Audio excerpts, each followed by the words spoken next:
The episodes just keep on coming, folks. This is 161th episode of A Pint with Seaniebee. Someone wrote and said, are you still getting any money from your Patreon account? And I am, and I'd like to thank everyone who's stuck with that. Some of you have quite naturally become a Patreon donor and switched off the tap, which I totally understand.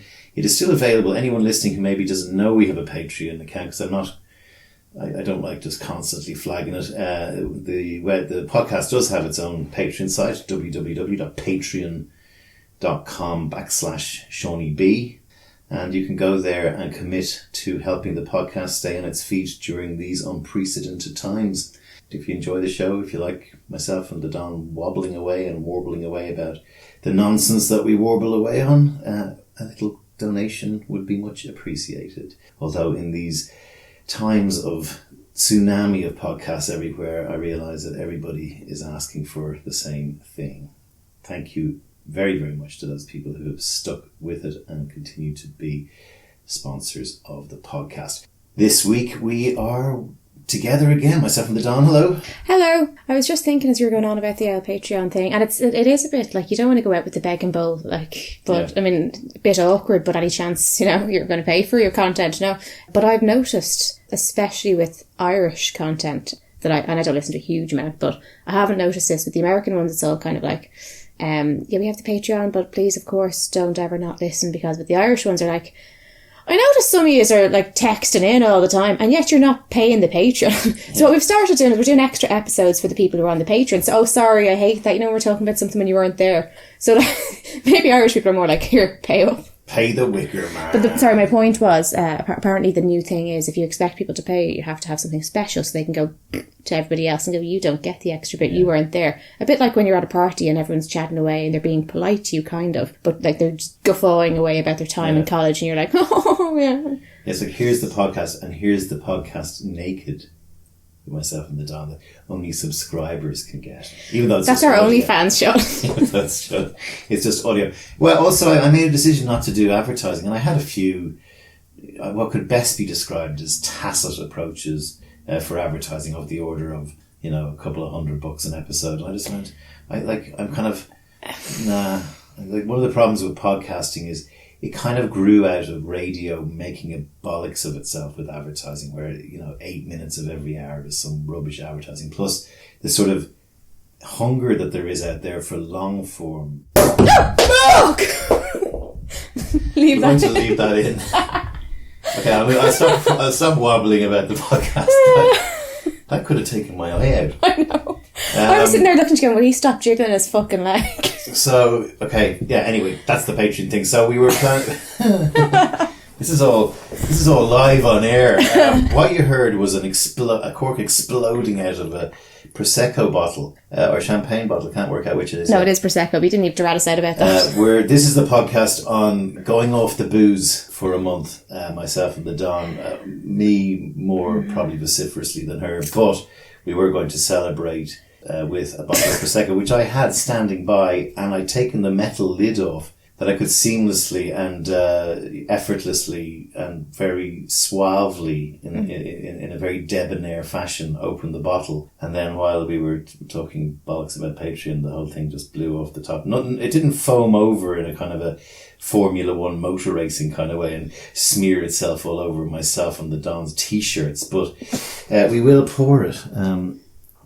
I'm not expecting this kind of shit at the weekend. Like, this is what it's like to have a little boy. That any time you enter a room or you walk around a corner, you will have a small child jump at you and frighten the shit out of you. But I expect to be able to relax at the weekends. I was not expecting that. The bottle of Prosecco here is 7.9 units. Here, let's just cheers. 7.9 units of alcohol. And how many do we get through a week? I guess that means that we have 4 glasses. So it's 2 units a glass, roughly. And I've a pint of beer, I think, is a unit or 2. But I don't know why you're counting by glasses, because I just think, how many's in the bottle? 7.9. Right, there's no way we're not finishing that bottle as as... So, let's just count the bottle between us and call it a fucking day. So you're only supposed to have 15 units a week if you're healthy. Most of my life I have been... And I tell doctors this. I sit down and go, yeah, how much do you drink? And like, I go, probably about 70 units. And they go, no, 17 units. I said, 70. And everyone goes, oh. That's probably undercounting it, you know. Not intentionally, but you know yourself, you forget. But a couple of years ago, I went off beer and lost quite a lot of weight, by the way. Any fatties listening. If you stop drinking beer and stop eating bread, you will definitely lose weight. But, you know, back in the days when I'd go out drinking beer, I'd go out on Friday night and I'd have like 6 or 7 pints, and then I'd have probably JD's and Coke, 3 or 4. I'd go out on Saturday, might go out in the afternoon watching football. By the time midnight on Saturday comes out, I probably had about 8 to 10 pints. Sunday, a couple of, bottle of wine, maybe with a bit of brunch or something. Not drink on Monday, not drink on Tuesday, Wednesday, a bit of a good, so it's very easy to get up to 70. I mean, it varies by country, because the UK always had a slightly different one to us, and then I think it's kind of become, so it varies differently, and then some of them have a higher one for men and women, and then more recently they've said, no, they should have the same amount. I don't fucking know. That doesn't make sense to me that men and women should be the same amount. I mean, in generally speaking, if lots of women's husbands might be a third bigger than them, it stands to fucking reason. If your wife's a big unit, then yeah, but like generally speaking, if your husband's bigger than you, or even if he's not that much bigger than you, but in terms of muscle mass, the equivalent. Even on the male front, there's always these kind of, the bigger they are, the harder their fuzz. A lot of guys I know are big units and they can't take it, and then you see the little Alex Higgins amphetamine up. It's because they're sticking it up in the toilet. Yeah, jaundiced, one kidney guy, and he can just keep going all night. Yeah, and is 70, and that's called stamina, Sean. Yeah, but there's also you can either drink or you can't drink. There's also the it changes. That changes throughout your life, because I'm thinking there, as you're adding up your units and that, I'm going, right, Monday, no, sure, I'll be hungover anyway, and it'll be like this bang of Monday off Monday, and there's uniforms to be washed. You only drink once during the week, usually. Well, now, see, remember, if we're going to be honest with ourselves, now things have changed this year because of lockdown. It changed all of my habits, which was not for the best, I'd say. But then also in trying to get back onto things, even just my schedule has changed. But up until before lockdown, we were at the stage now where Monday and Tuesday I wasn't drinking. During lockdown, Tuesday drinking started because she had the quiz on Tuesday. Yeah. But Wednesday was wine night. Mammy'd come home. My mother, I live with my mother during the week, and she works at night. But Wednesday, she's like, I don't have any clients. I'm not working at night. It's hump day. Like, you've gone over most of the week. I'll bang on pizzas and not bother my whole dinner, proper dinner. And there'd be a bottle of wine. But let's be honest, there'd be 2 bottles of wine had. Mm. And, there have been moments where we're healing the world and we're going back over stuff from 20 years ago and hugging and all that shite. So the Bacardi comes out, and then it's dodgy. It's dodgy territory from there. So Wednesday there'd be drinks had. Now Thursday would have been, I'd come over to you. I'm not going to get hammered because I have to get up in the morning, but there'd be a few drinks had. We might have a bottle of wine with whatever we're eating. Friday, fuck it, all out. Ruth knocked out of the park. Yeah. Friday is just, there's all sorts going on Friday, particularly even if we're not going out. Friday is just, we're going to make an absolute wreck of ourselves. Saturday, sometimes we might get up and go into town, but by 3 o'clock we'll be having a bit of wine with our meal after we've gone to some theatre and we've gone for a walk and we feel better about ourselves. But we'll keep drinking until 2 in the morning. Yeah. Then Sunday, yeah, we have to dust ourselves off, get in the shower because we've got a brunch to go to. And again, won't go mad late on Sunday night because I have to be up in the morning, but there'll be plenty had. So that was generally my week before lockdown. Now with lockdown I went, I did lose the run of myself. I did. I lost the absolute run of myself, and now I'm like, At the start, but you're going to rein it in a bit. No, I did rein it in. I did stop with the midweek drinking, although there'll still usually be, sometimes it's Thursday now, but there'll still be one day in the week where I'll have a bottle of wine with my mum and just hang out with her and stuff. Still though, I'm now at the point where I'm like, because I despise this going. I respect what you do when you go on the dry twice a year. I fucking despise it. But now I'm like, no, you actually need to go on a diet. So, there's that aspect as well, where if you're pouring in bottle upon bottle of wine on top of whatever else you're consuming, I'm now at the point where I'm like, much as per your beer thing, I'm like, you might have to just go off the booze for a few weeks to see how you get on. Yeah, so I worked it out. Roughly, I'm on a 750 milliliter bottle of whiskey a week and a 750 milliliter bottle of vodka a week, and so it might be a third gin, a third whiskey, a third vodka. I mean, roughly that. It's 1.5 liters of spirits and about 2 bottles of wine, maybe 3. So that's another 1.5 liters. So that's 3 liters of alcohol a week. And, you know, that's tut. It's a lot. So, yeah, I took a decision when I was probably 17. I've said this in the podcast before. I decided not to do any drugs, not to get married or have children, and to go off the booze once a month. And probably around 30 in my early 30s, I made that 2 months a year. Middle of Jan to middle of Feb and middle of September to middle of October. And I've stuck with it. And it's amazing how a lot of people have said, oh, I want to do that. And they try and come with me on it and they just can't. It's like, there's this collusion thing that when everybody goes, no, you're dead right, I'm going to do that too. Especially when you used to do it like the end of January. Yeah. Like, you know, you taper off, but now I'm doing the post-Christmas, go off for a month. Everybody would go, I want to do it too. And you go, you don't have to, it's fine. I'm not drinking.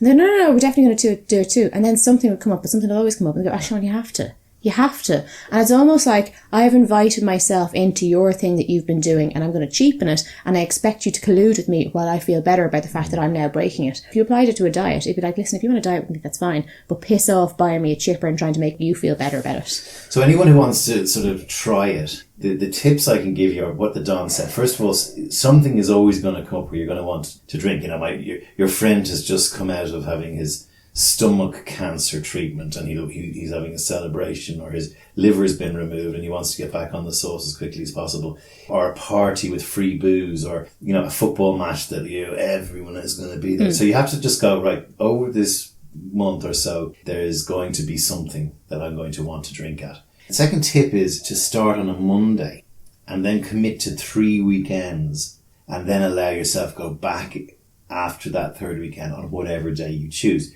A minimum of about 23 or 4 days if you counted it. But if you want to go the full extra weekend, you can definitely go back on the Friday. So you do Monday to Sunday, Monday to Sunday, Monday to Sunday, and then you can go back on the following Monday, Tuesday, Wednesday, Thursday, and Friday. Good tip as well. Also, drink sparkling water. Don't drink low alcohol beers or any of that crap, because they're not flushing your system out because they're full of shit as well. If you're at a party, try and get a bottle of Perrier and just walk around holding the bottle. It's kind of easier than just a glass of water. But it gets easier the longer you go on. So the first week is hard, second week is harder, and then it gets easy. And then by the end, you're sort of in a habit of not drinking, and you can probably stay out for longer if you wanted to. And the reason I did it was I know an awful lot of my friends in their 40s who decided they had to give up the booze because they just couldn't. It was either getting out of control, or they just weren't able to drink as much, or it was affecting their careers or whatever. And, you know, luckily in many of the jobs I was in, especially when I was in Asia, drinking was sort of part of the contract you signed, especially working for people like Pat Brett, whose birthday he was 65 yesterday. Happy birthday, Pat. Former guest on A Pint with Seaniebee. But yeah, we have that sort of drinking, like we're basically in the mid, as we said in the last podcast, we're on the cusp of a second outbreak here in Ireland. Dublin figures are starting to go up by about 200 a day for the last 10 days. But we're opening the pubs next week, you know. Yeah, but I mean, the uproar about, I realise that we've had pubs open, but we've had these kind of weird rules, which are kind of a pain in the hole, but you see why they're there, which is that you have to have food. It's to make it awkward so people can't have a big night out. We're now looking at the wet pubs, so being all pubs get to open, and I think they have to close early-ish, but it's back to pubs being open. And all over the Late Late Show, all over the news, everyone's talking about the poor old lads that can't get out for their social pint and taking pictures. They took a picture of some old man. He had a little alarm clock in front of his pint with his lunch, and everyone went, oh my God, how sad. Now, he actually came out and said, I just wanted to get home for the 6 o'clock news, but thanks very much. And I get that, and I know that, like, it is part of Irish culture, particularly rural, that there's a lot of older men particularly that their only social outlet is to go for a pint. But I'm also going, they haven't actually changed the restrictions in maternity hospitals. A woman going in for her scans, for her big scans, who may be getting horrible news, who may be miscarrying, who may have anything, she can't have a partner in with her. She goes into labour. She's not getting her, like, her husband can't go in there. He can come in towards the end of the birth. Mina may not make it for the birth, but aside from him actually getting to witness the birth of his child, she has no support. And it's the most horrific. Secret, of course, is just don't have children. Well, but what I will rope that back to is, while I don't get sober as often as you do, I have spent probably more of my life sober than you have. Yeah. Trick is don't have I do children. it in 9 month spans. Yes. So, and the other thing that you may have heard the Don say was this term wet pubs, which has become a thing in Ireland now. So we opened, I guess, dry pubs or food pubs where that had a restaurant attached to them, opened about early July, and the wet pubs have been refused opening until next week. Although I can still see it being delayed further because of the way the numbers are. But yeah, wet pubs, moist pubs. It's just, But I get that picture. Like, I know why they've come up with the term, but when I hear wet pub, I see this dingy, smelly bar. The carpet's a bit fucking damp and pissy and... Ugh. What happens if a wet pub serves dry roasted peanuts? Never ever touch the peanuts. Does that negate the problem? So yeah, we have a reputation, let's put it, as being amongst the biggest drinkers in the world, and we export our pubs, and our publicans are freaking out with the fact that they haven't been able to open. Although one of the problems with Ireland is we have too many pubs. In small towns, it'd be a far better setup if there were, instead of 10 pubs in this town, there were only 3, because you get better atmosphere. Now, having 10 now with COVID is probably a good thing, but we did have too many pubs, and also pubs have got filthy expensive. Yeah. Well, actually, on that point, I see what you're saying, but I don't know if it was during the lockdown, but certainly during this whole COVID thing, Wetherspoons, the big English company, have invested, I could be wrong, I think it's 12 million in Ireland, which means... That's more. Yeah, so where lots of small pubs are going to just close up shop, and they're family-run pubs for a long time, fucking Wetherspoons is going to come in. For overseas listeners, Wetherspoons is a bit like if you crossed McDonald's with a pub. You get like digital menus and you type them in, and they only have one of each spirit and one of each beer, and it's all horrible. And quite why they thought they could come into Ireland, I have no idea. But to the point about the expense, we're having 2 glasses of Prosecco that come from probably Lidl, and the bottle probably cost about €8. Each glass would cost €8 in a pub. And yeah, I can understand, the conviviality of being in a pub but I'm quite happy sitting out in the balcony in the sun with buy one, get 3 free, get 4 free. But then again, it depends what home is like, doesn't it? That's true. I mean, it's about the person. A lot of people need to get out. Yeah. And, as you said, the old men and the old widowed farmers who they usually go down to the pub at opening time around lunchtime, and they sit there for the afternoon with their friends doing crosswords and watching horse racing, and they probably leave about 6 and go home for their dinner and listen to the Angelus and watch the news. The Angelus has got a makeover. The Angelus. Explain the Angelus. So the Angelus is a uniquely Irish thing, still going. Those overseas probably know, many of you know, that Ireland is an extremely Catholic country, although we're doing our very, very, very best. No, we're really not. Down. It's just this weird hangover now. It's dying on its arse at the moment. And quite rightly, as more and more people, I think, start to realise that there is no God, which is difficult for people because God gives you huge solace and it gives you huge reason to live, and the idea that there's an afterlife and you can all meet again in some Sylvian plane is what keeps a lot of people going. But most people, I think, that's not really, certainly not the religions that we're all kind of the world is following now. Science has really taken over them, and it's all a bit juju and it's all a bit hysterical. Anyway, the Angelus is every midday and 6 o'clock in Ireland. You were meant to say a decade of the Rosary. It's 12 prayers. The first is the Our Father, which is the Lord's Prayer, also known as. And then you follow up with 10 Hail Marys, repetitively, one after the other. And then you finish with a Glory be to the Father. And you say that, and it's meant to take a minute. Anyway, all the bells go off in Ireland. No, but what about that? There's the angel of the Lord declared unto Mary.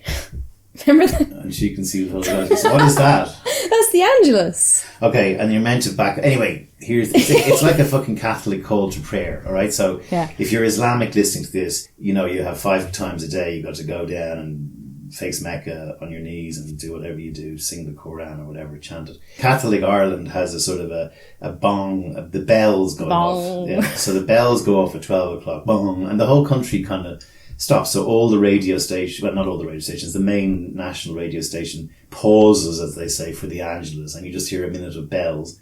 And the same thing happens at 6 o'clock. Bong, bong. And on television they used to have usually a picture of Mary holding the infant baby in front of the Magi going, look, see what I did, see what I did. It got a makeover in the early 2000s. So, I suppose it's one of these things that Ireland was traditionally very Catholic, and it's an aspect of Catholicism.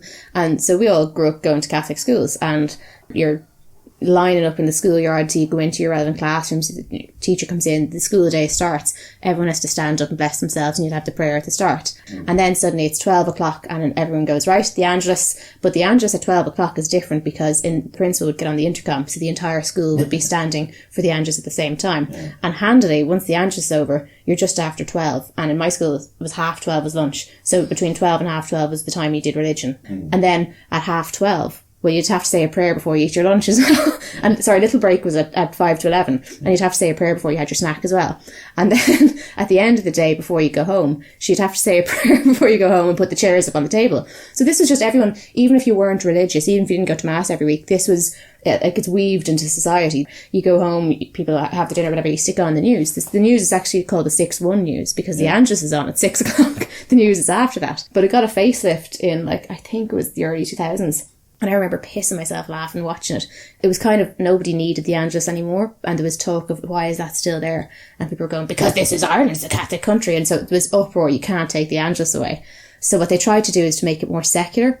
It still goes bong, but they tried to make it more kind of, so they'd get like hippies in a forest. Yeah, there was a guy making it was meant bridges, to be, crosses and weaving baskets and shit. Sandcastles or something. And it was all meant to be like a moment of contemplation because let's face it, we all know you're losing your religion. That's you in the corner losing your religion at a rate of knots.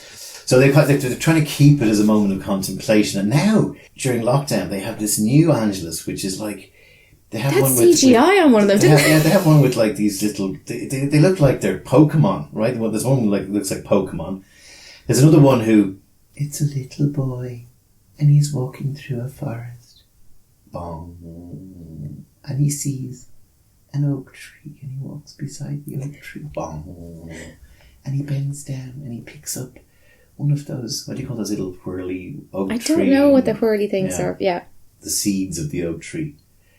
Bong. And he looks up to the sky and he throws the little oak tree spinning seed into the sky. Bong. And then he puts out his hand.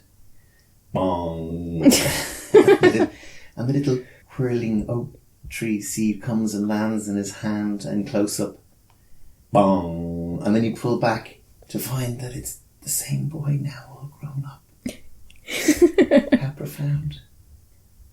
Something to do with the eternalness of life. Yeah, they're really like... And then he looks up to the sky again. Bong. And then it ends, fades out. Now, the 6-1 is... But it's no, I don't like that they've departed to do... Like, they're doing a different one every day, but one person gets the whole thing. Whereas it was 20 years ago, when they were trying to be all modern, you'd have at least 10 people or sets of people in one set of the Angelus. And for each bong, you'd have a person like weaving their basket and then a bong, and they'd suddenly like jump and look up at the sky really fucking shocked.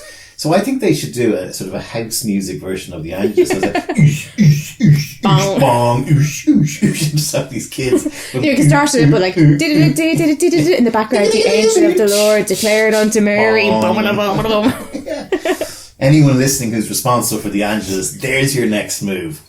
You know, you're doing a grand job dragging the country kicking and screaming out of the church. The churches, of course, we've had goes at as well, because we do have a huge number of churches like pubs in this country, and you know it's time that they were repurposed. They need to perhaps be a little bit more Jesus-esque. Oh, did you not hear the very sad news early on this week? The lads from the Archdiocese of Dublin wanted us all to know that they're actually in dire straits because, well, they probably got into them as well, but they're a bit young, a bit old for them now.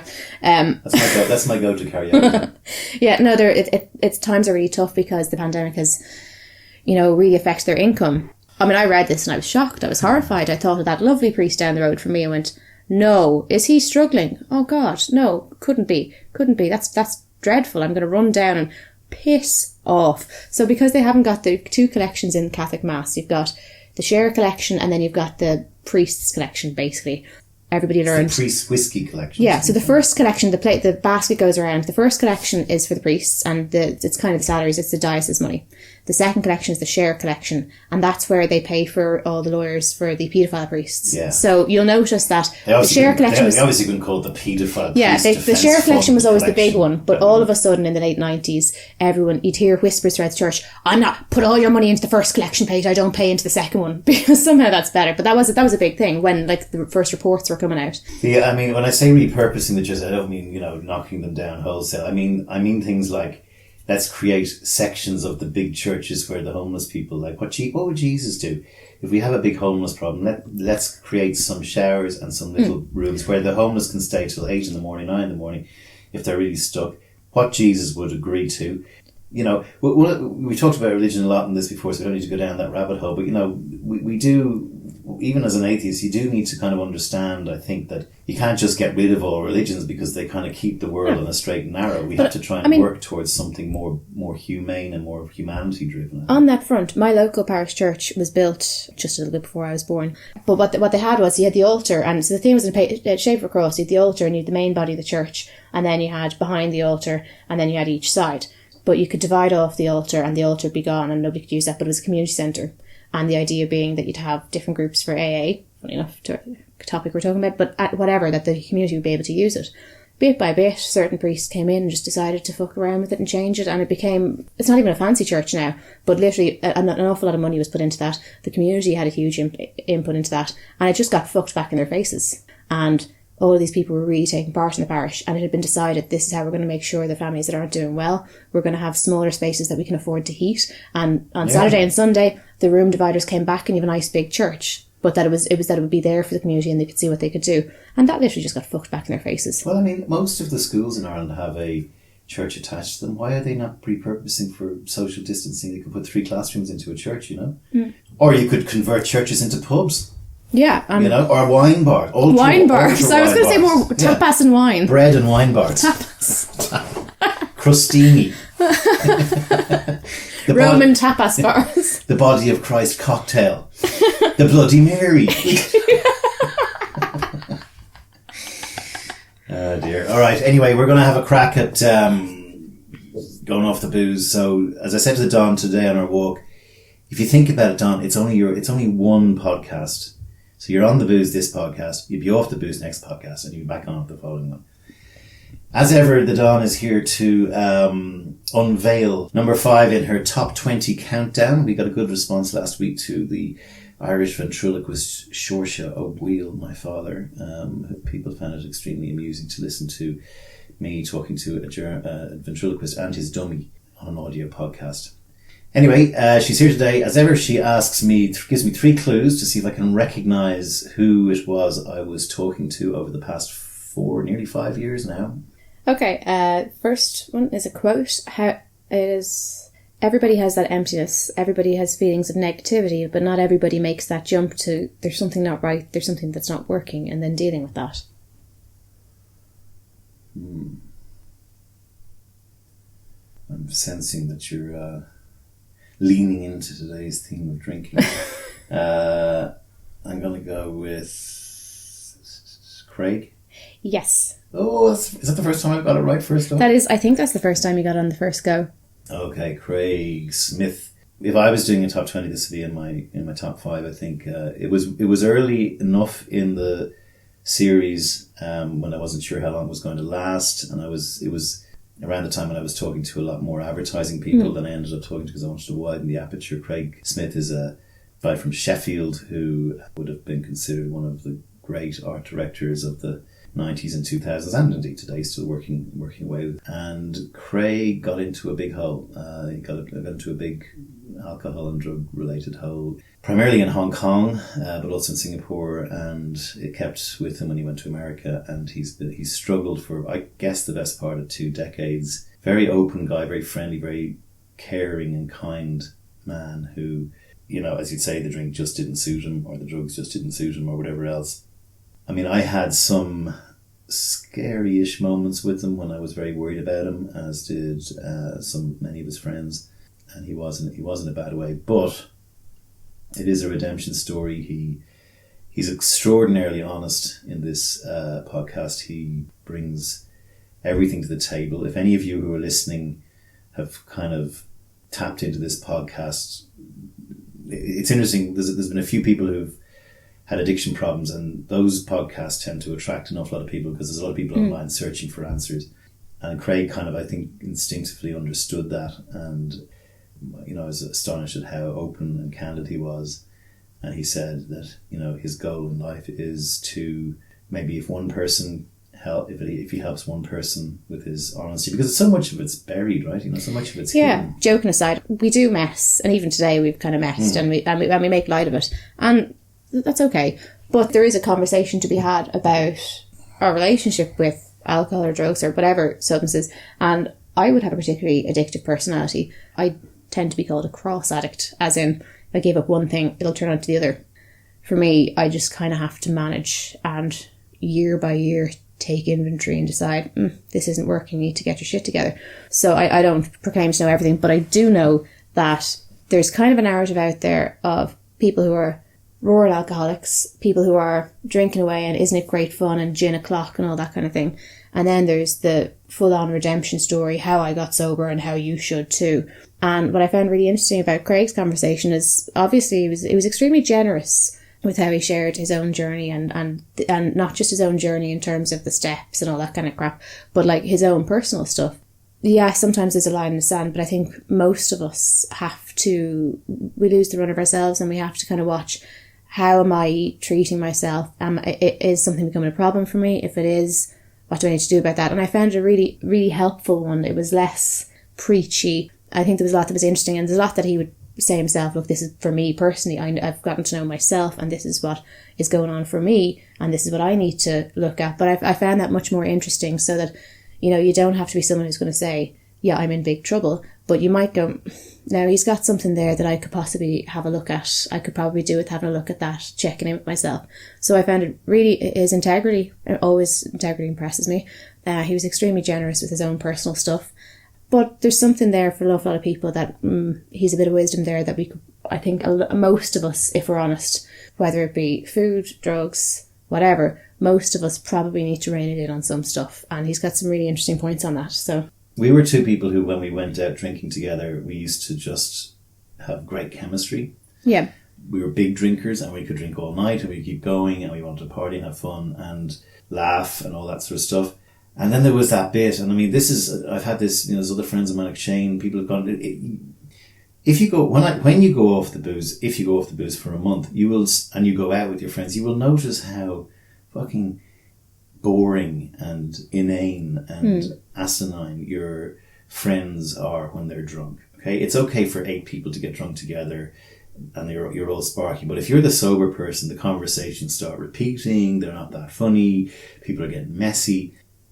I know a lot of people who they have to kind of burn those friends, because I remember one time in a New York bar, myself and Craig met up after a while without seeing each other, and he was dry, and he said, "Oh no, we meet in the Irish bar," and I said, "No, we meet in the cafes." And like, I understand from his point of view, no boy, we're meeting in a bar. And then we got into the bar, and I was kind of drinking soda water, and he was going, "No, have a pint," and I'm going, and then he said, "Sure, I'll have a pint with you." And I'm going, "No, you definitely won't do that." And like, it was very awkward. Now, and this is two guys who know each other really well. And I said, like, I don't want you sitting here and me being the reason why you ended up falling off the wagon again. And something I wanted to ask you that just kind of got thrown up at me, because what I know of you is, I think everyone knows you, you're a big booze hound and that's all. But I know you actually don't have an addictive personality at all, but you live a particular lifestyle, which is fine. But you're actually very lucky that you don't have an addictive personality. And well, I would dispute that. I would think my addictive personality is held in check by decisions like, I only did drugs for the first time in the last 4 years of my life. When my career kind of stopped, I certainly didn't do it when I was working, because I felt it would impact on my career.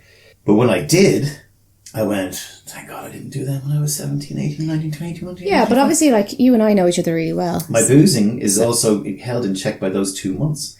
Yeah, but that would never hold it in check for someone like me. So that's why I'm saying that it's not that you don't have to watch it. And I think that you enjoy a bit of gambling, but you make strict rules and go, okay, well, my money is my money for the month, so you're not chasing it, which is intelligent. But I personally, like, I can sit there and pick a horse there and I go, yeah, I'll pick a nice horse. Don won 2 races in a row at the Curragh. But I will never ever gamble because I would be fucking destroyed. And I know I would be that person. And that's like my life has shown me consistently. It does not matter. I will find something, whether it be an eating disorder that nearly killed me. Funny enough, the only time, aside from being pregnant, the only time I stopped drinking was because I had an eating disorder. I couldn't afford the calories.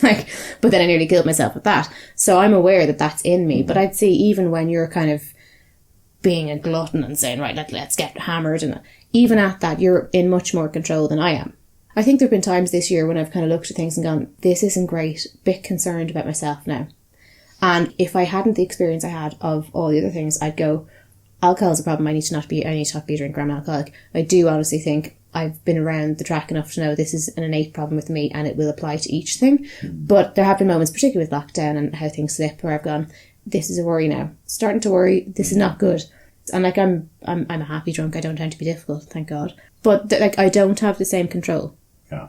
But again, I would say this too. Sorry, my original question had been, so knowing that you're somebody who is like, you enjoy a good time, you enjoy that lifestyle, but you're well able to look after yourself and you feel safe in that. Do you worry about leading other people astray? So I have a couple of things to unpack there. One is your 2 generations, 20 years behind me. Okay, so when you get to 50 and 52, the body can't do as much as it once was able. But more importantly, I think you realise, like, you take gambling, right? If gambling worked, like, think about the amount of gambling that goes on. Football, poker, horse racing, everything. If gambling worked, there would be kind of colleges on how, people would be... There actually are. They're card counters and they get barred from Vegas. But that doesn't even fully work because they can put more cards in the deck and it's too... Yeah, but I mean, generally, we all know gambling is a bad idea. But playing the stock market is very similar to gambling, except it's a sort of a licensed version. Yeah. Gambling is licensed too. But yet the promise of the stock market and gambling is the big win. The promise is, or the lottery, the promise is all my troubles can go away. Now, there is absolutely no way, unless you are extremely lucky, that you are going to make any money. Yeah. All of gambling it's not rigged. It just doesn't work. But look, we all know at this stage we're low enough in the tooth. But my thing that I cop straight away, because I'm like with gambling, I always brought up to think that anybody who even plays the lottery is just bad news. Stay away from them. It starts with a penny and it ends up.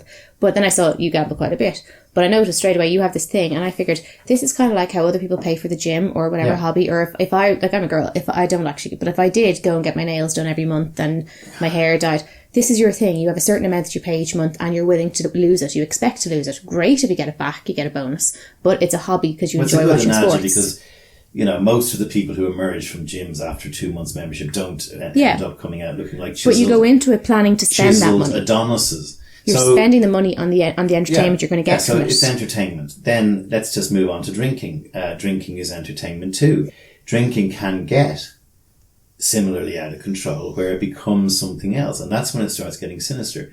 So drinking to forget, drinking to numb your mind, drinking because you're depressed, drinking because you're angry, drinking because you're sad, drinking because you're constantly chasing that happiness. I think something people overlook a lot of the time is I think we know about like the drinking because you're maybe some people are shy and they drink to kind of open up. But I think that's a very simplistic thing. Like I know I enjoy drinking, I drink for a good time, all that kind of thing. But I've noticed there's the odd time where you go, you got a bit hammered that night now, and like I'm granted that I don't fall out with people. I'm lucky in that way. I'd be in serious trouble if I was an arky drunk.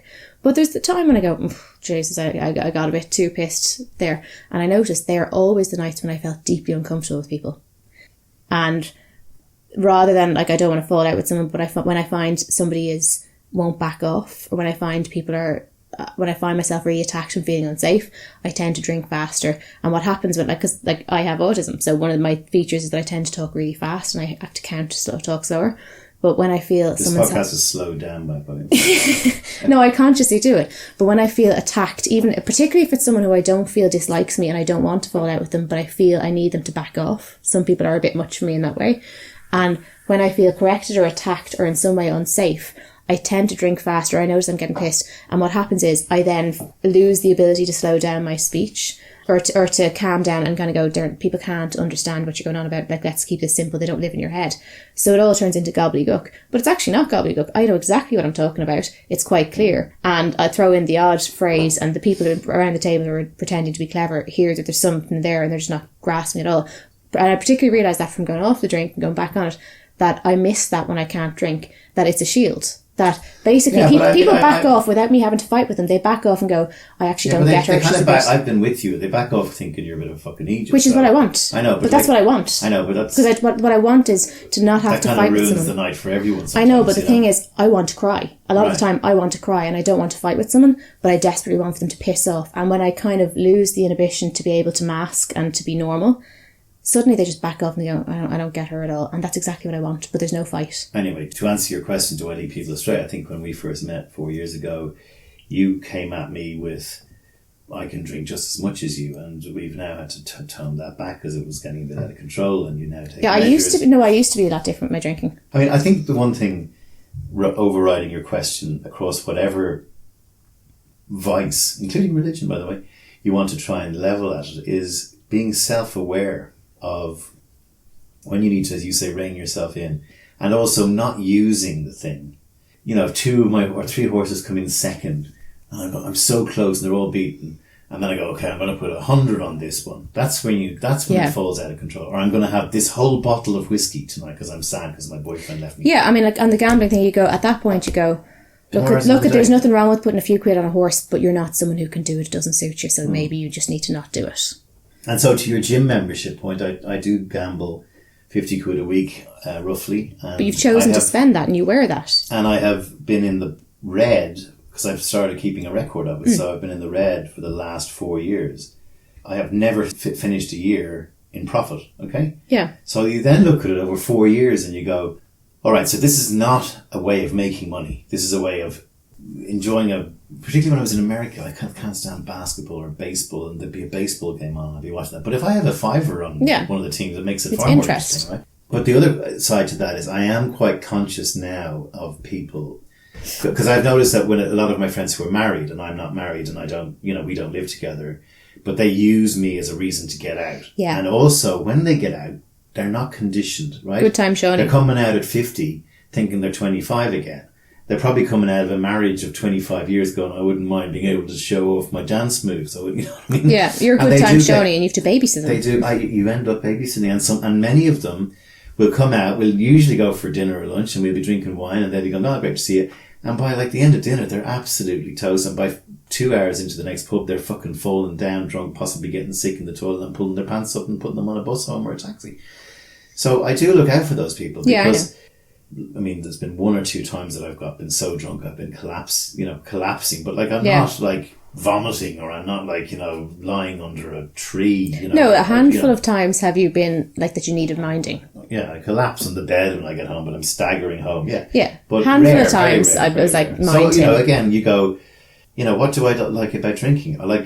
I like sitting down watching stuff on television with a drink. I like having dinner in a restaurant with a drink. I like going out and meeting friends outside, usually, on a sunny afternoon and having some wine. I don't like going to nightclubs and getting absolutely plastered and doing shots and all that kind of stuff, right? Because I'm 52 and I shouldn't be doing that. And I didn't even like that really much back in the day. I don't like that, and I didn't like that. Having a drink, I love the social aspect of, you go for a meal, it's less stilted. You like the first glass of wine, everyone's just a little bit more chill, and, I like that. But the reality is, I also have a lot of mental health stuff going on, and I also have to live with life where I'm autistic and everybody around me, most people are not, and that makes things very hard. 1 glass wine in, everyone's kind of warmed up and you're not feeling self-conscious, it's just chill. Okay, but when you attach that to my mental health issues and the other stuff that's going on, I can tell myself that that's a really healthy way to enjoy alcohol, and it can be.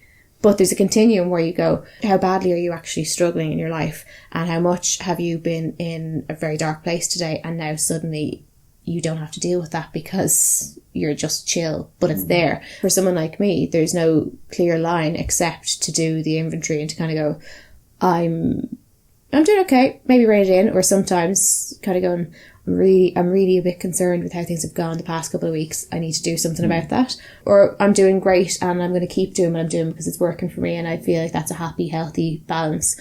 But like, I really have to check in with that, because I can't have hard and fast rules, because the hard and fast rules still can cause a problem to me. You know, without getting too profound about my life at 52, I would say that the greatest achievement I have had in my life has been probably getting to understand myself and my addictions and because I think most people can have an addictive personality if they're let have one. I would say I have one that's been kept carefully in check without losing the crack. I'm a great believer in the life examined, and I'm a great believer in learning and educating yourself as much as you can while you're here about life, but also understanding yourself and understanding behaviours that lead to behaviours that you're not proud of or you don't feel is actually who you are. Do you know what confuses me there? And I hate this, because I don't want to sit there and go, well, that's not true, I completely see it differently. But I notice when we talk about stuff like depression or anything like that, you've always had this particularly humble attitude of going, listen, obviously I have feelings, I get sad, but like I just don't get hit by that hammer. I think I just got lucky, maybe it's genes, whatever, but I think I just got lucky. I don't think I'm wiser or somehow I've done something right. And yet when it comes to addiction, you kind of do. You're not kind of seeing that some people actually just are built to be in trouble and they have to be more careful. You don't attribute that something that you've done right has spared you depression or mental health issues, but you do attribute that good decisions have protected you from alcoholism, whereas I think there are people who make fantastically good decisions, are deeply self-aware, but they just, same way with depression, there are aspects of the makeup of who they are, whether it be genetic or just the makeup of their personality, that they have to watch themselves more carefully. Yeah, but you keep saying that I'm not watching myself. I have. No, you do watch yourself. No, you have. I think you do watch yourself. As a sample of one, I accept that as a sample of one. I can absolutely say that if I had started doing drugs at 17, I would imagine my life at 52 would be far more fucked up if I was even still alive than I am. Okay? So that decision, made and obeyed personally, no one told me to. In fact, probably if someone told me to, I wouldn't have done it.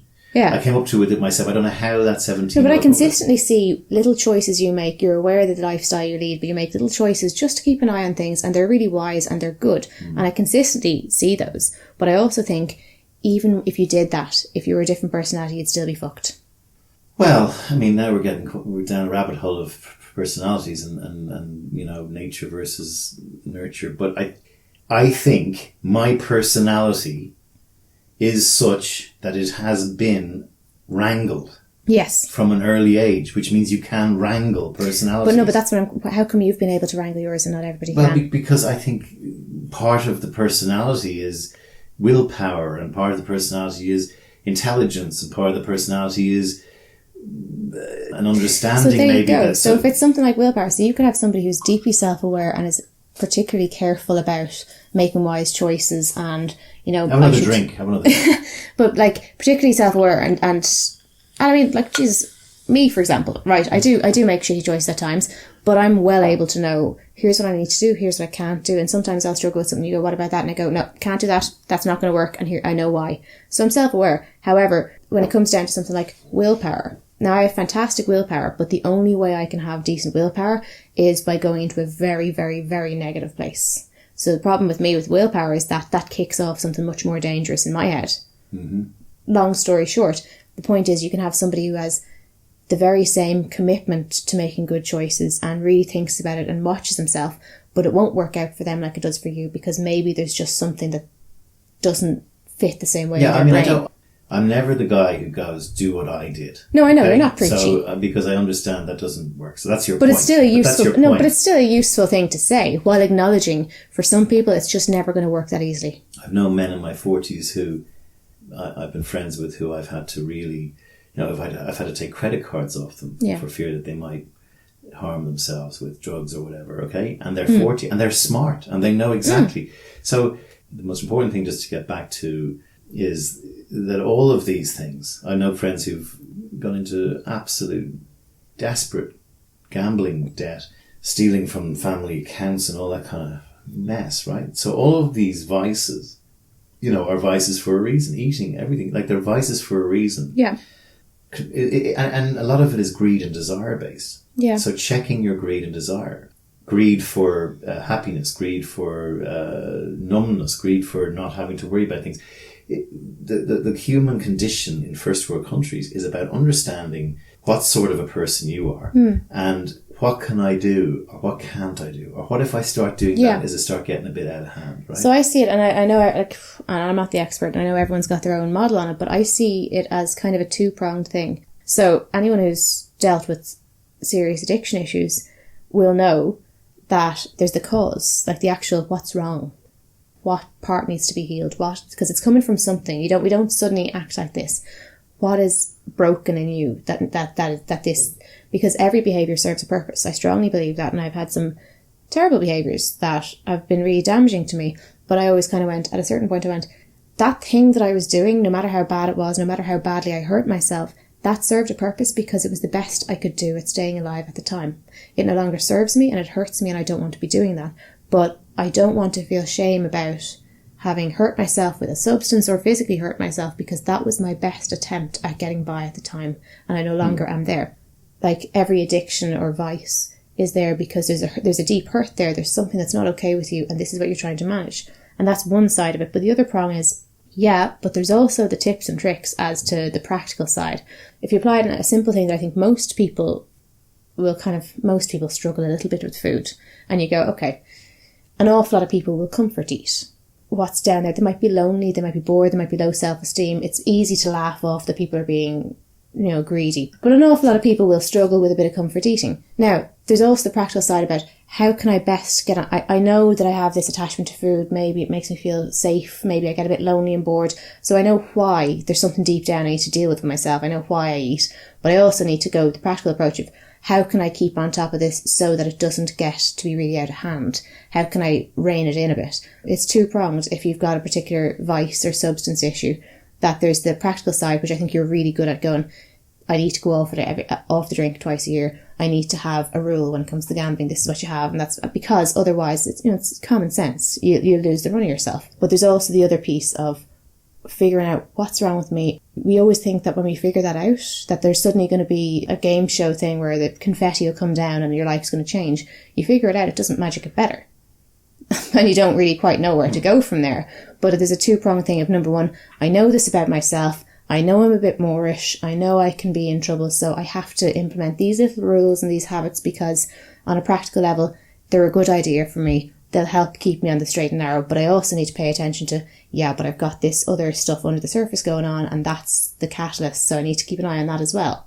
So I think there's a balance. And I don't think your eating disorder, alcoholism, gambling addiction, cigarette addiction, drug addiction comes from nowhere. People are genetically predisposed to having problems with judgment and stuff like that. But there are things that are before the eating disorder that cause the little girl to grow up to have an eating disorder. That people kind of tend to ignore, you just have an eating disorder. Yeah, well, why do you have an eating disorder? Why are you an alcoholic? Why do you sit at home? And it's not as simple. If you look at something as simple as an eating disorder, it's not like, because you want to be thin. No, it's because what does it actually mean, particularly for girls? You go, okay, what does it mean if somebody suddenly decided it was safer to be less? You can think from the thing of all the pressures on girls, and you go, that might be there. But I think there's a hell of a lot more about something in your world at a formative age made you feel that life would be better if you took up less space. And that's kind of not just physically, but that's metaphorically. And so I think there's a massive thing that people overlook with that. And then when you look at drinking, when you feel less in control, when you feel more relaxed, something somewhere told you it was safer if the edges were a bit more blurry. Or you're shy, or you're not funny. Yeah. You think Coke will make you funny. And, the sort of thing that we kind of do a little bit of work when things are going not great, maybe on depression front, is, to me, I just think, and I do it as well, you have to stand clear of yourself and be the person looking in at your behaviour. Go, okay, this behaviour it might be comforting and whatever, but deep, that there's a little part of everybody that goes, I know what I'm doing here. This is not the real me, or whatever. This is not the me I want to be. It's very hard to get out to there and look in. But if you do manage it, then you can kind of go, okay, I need to now, I can have another drink. I can keep going tonight, but tomorrow I need to look at this and work out, why am I in this? And it's nothing to do with the taste of food, the taste of drink, or the crack. It's to do with something deep going on in you from before that needs to be worked out. Whether it needs treatment or not is another thing. But psychotherapeutic or psychiatric treatment.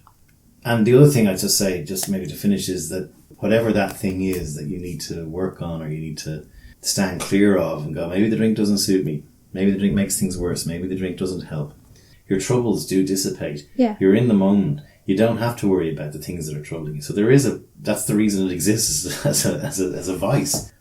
You know, we do slag religions, and, you know, the one profound thing I love about religion comes from Buddhism, which is the root of all suffering is desire. Whether we're desiring just to be normal or not be sad or not be unhappy, that's where I think there's something in the whole sort of Zen. Well, what I find, things. like most Irish families, there's alcohol there. Like, one of my grandparents was an alcoholic. That's my grandmother, and her husband, my grandfather, who I was very close to, was bipolar, and he was deeply unwell with his bipolar disorder, and he got very lucky in that when lithium was discovered it suited him and his life was grand again, but it had been extremely difficult, and she had been kind of managing and covering it because at the time it's Ireland and she had her own demons and she was an alcoholic. So both of them became deeply religious, but my dad's side of the family, it was the old Catholic shame kind of stuff. There was none of that. My mum's parents, they were deeply religious, as in they went to the church every day, they were in this meeting or that meeting. I really respected their faith. Whereas the other side of the family, it was just rammed down your throat in the traditional Irish way that was kind of unpleasant. Whereas I do envy people who have this idea of faith and that there's something bigger out there, because, and I'm not sure it's the same for everybody, I think it's difficult for everybody at life, but sometimes it just gets so heavy. And then I noticed as well, an awful lot of people who are recovering addicts or alcoholics will partake in a spliff. I think an awful lot of people who present to A&E in serious distress, like they're suicidal, or I think an awful lot of people should be given cannabis. Yeah, well, I mean, look, we could probably do a whole podcast on whether weed should be legalised in certain countries in the world where it is and they don't fall apart. But, you know, society has its parameters, including religious parameters, including behavioural parameters, including how you behave around COVID. And you're allowed to drink, but you can't drink too much. You're not allowed to do drugs and blah, blah, blah.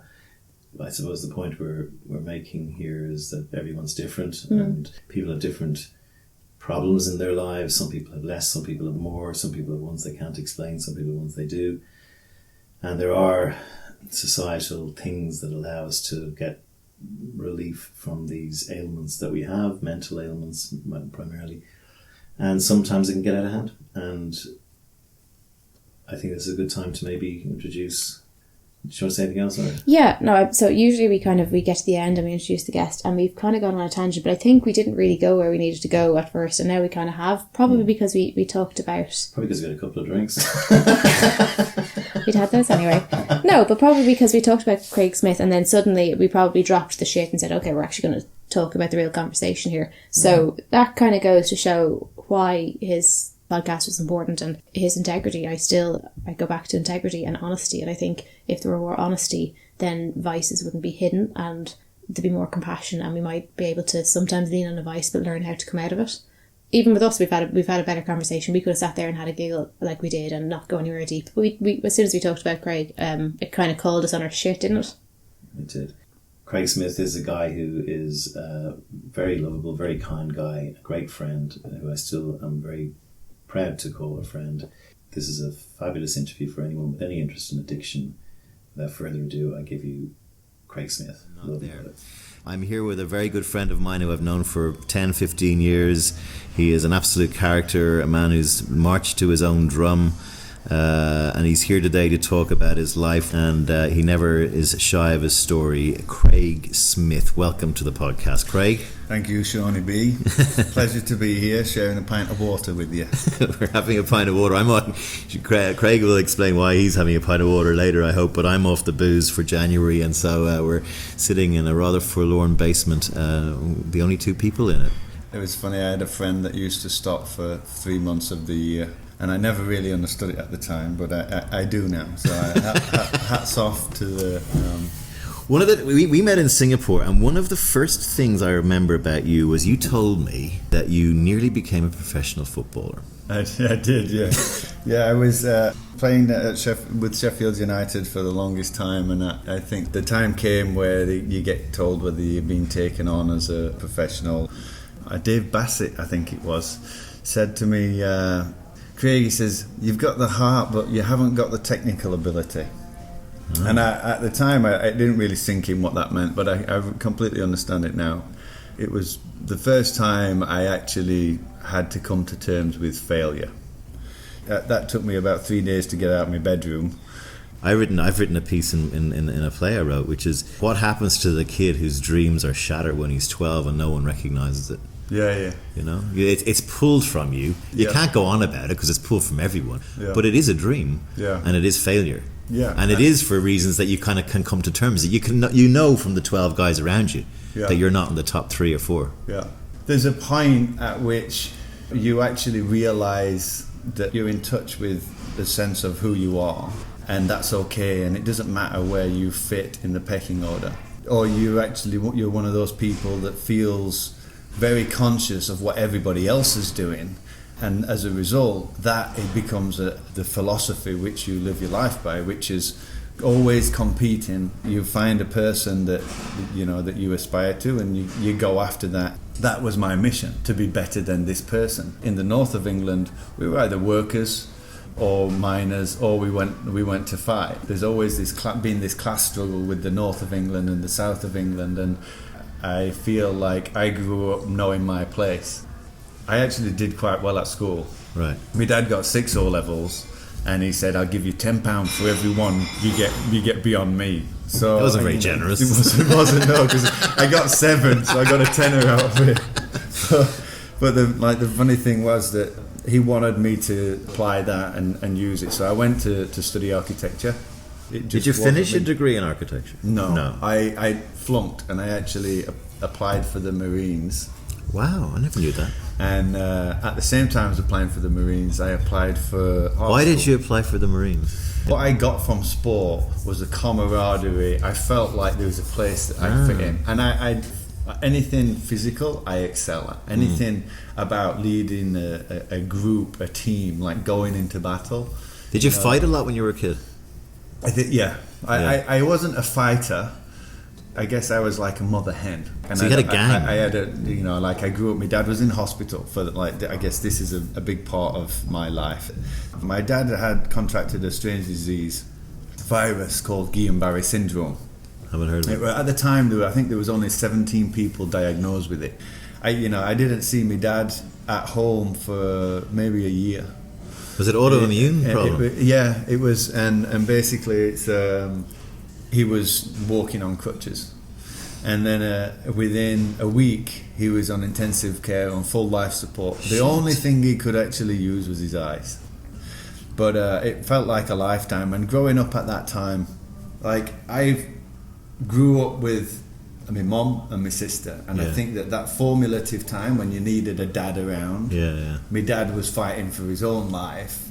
In hindsight, that's something that I look back at, and having that, not having a man around, being the kid at school that everybody bullied because I didn't have a dad. Really? Oh, I didn't have an older sister. An older brother, like all my mates did. Yeah. It was one of those things where I went from being that kid that was the big kid that everybody used to pick on to I've got to protect myself. Right. And so I started playing sports and getting more aggressively into I've got to prove who I am, put my stake in the ground as a man. My mum taught me to fight. She taught me to punch. Right. Kept coming home out like crying, and because I'd been beaten up because somebody stole my ball on the yard, and she'd remember in the garage she'd told me how to get the stance, and then she says just smack them in the face as hard as you can, and I promise you they'll never give you trouble again. And it worked. Kind of true, yeah. Did your dad's health improve then, or is he still with us? Or yeah, no, he's with us now, and they're awesome, and they're my inspiration. I look back to those times, and I believe I have said, if he ever listens to this, it would be an interesting experience to sit across from him, see his face. But I have said I think that was one of the best things that happened to our family, Dad. You know, and I really thank you for going through it and for fighting. And my mum will always say, well, everybody worries about your bloody dad. What about me? You know, like I had to bring 2 kids up. I had to work. We didn't have insurance. But yeah, I look at that. Whenever I struggle, it's like, it's nice to have these things in life that you look back at and you go, oh, that's what it feels like. I respect you now. I've experienced something similar. It didn't kill me then. You know, where each time I kind of hit a wall, it's like, well, you know, I remember when this happened. I remember when I didn't make it as a professional footballer. I remember when I didn't make it as an architect. I remember when I lost that job, and the moments in time that are the crossroads. So let's go back to the Marines thing. What happened there? My granddad told me some stories about when he was in the war. Right. First, it started out by saying, you'll never make it in the Marines, you don't have the discipline. And I'm like, what are you talking about? And he went on to tell me some stories about the war, and I think one of the biggest things that I remembered was I questioned what was it about the Marines or the forces, or, you know, it was camaraderie, like teamsmanship, taking care of each other, but also travel, discovery. Not dying on my own doorstep. I always used to say that, you know, I don't want to live and die on my own doorstep. And all my family, the people I knew, all did. That's will. And for whatever reason, I just didn't have that satisfaction of acceptance. There was an interview and an acceptance to a 2-week officer training course in Dartmouth. And then I also got acceptance to an art college. And like after the conversation with Grandad, I was like, maybe I'll go to art school. Right. So I went to art school. That was really the time where I was starting to be exposed to people come travelling from different places to come and study. And I was like, okay, so here I am, born and bred in Sheffield. Now I'm studying in Sheffield, and I missed the opportunity to go somewhere and experience. And maybe if I'd done that, maybe I wouldn't have had that lust to go adventure, but instead I kind of stayed close. I also, like, at that point when I wanted to do architecture, I remember the peer pressure, and I was very strong-willed, but I was easily persuaded. I was still the crowd pleaser at that time, and very much so. And I think that there are a lot of people that I kind of like respected older that were like, oh, you know, it's a longer course than medicine. And I think, you know, so what do you want to go do that for? It's like, you want to get a job, you know, like you're not going to have any money. There was a time where what was said was gospel. So what Grandad said or what Dad said, it's right. Before the internet. And I've had to transition from I know best to maybe I don't. To the only thing I am certain of is what's going on inside me. It's the fear that is implemented as a byproduct of the class system that does that. Different is not good. You know, you're supposed to fall in with the regiment. We've been taught to not accept people that are excelling in a specific area because they're not playing the game the way we've been taught the rules. Exactly. So how did you get into the ad game? What happened there? Well, I finished art school, Sheffield Polytechnic. Towards the end, I was always a big drinker. Always a big drinker. Same. At that point, that was my first introduction to drugs. Up until that time, I don't even think I'd smoked a joint, really. But then I started getting into whiz. Speed. What's whiz now? Speed. Right. and that was part of just fueling the drinking, sustaining the drinking. Keeping going. Session. And then the, you know, like magic mushrooms and things like that started to happen in the later years. And that was being introduced by these people coming in. And really my life became about smoking, drinking and art and doing stuff like and partying. And so I started thinking, well, why don't I, instead of starting a career in England, what about traveling and starting a career somewhere else? So I got my portfolio, and I guess back then I knew that if I can't give myself an out, so one-way ticket, you know, like come back in a box. You're right. If you You're have absolutely to, right. You know, and so we got a one-way ticket to Hong Kong. And at the time, I didn't even know whether it was a British colony. I thought it was Japan. Honestly, that's China. that's how aware and how travelled I was. I think I'd been to Blarney's and Ibiza up until then. I broke my nose playing football in Holland. Yeah. But I remember that, like landing and driving through Hong Kong thinking, what the fuck have I done? You know, Yeah. I'm just shitting my pants completely. So it took about 2 months to pluck up the courage to start going to interviews. And from there on, I went to 36 interviews. It was just complete adventure. So where did you land? The last interview that I went to was with Andy Greenaway at Ogilvy and Maida. Andy took me on and gave me a job, and it was the most exciting thing, and I couldn't believe the salary, and it was just awesome.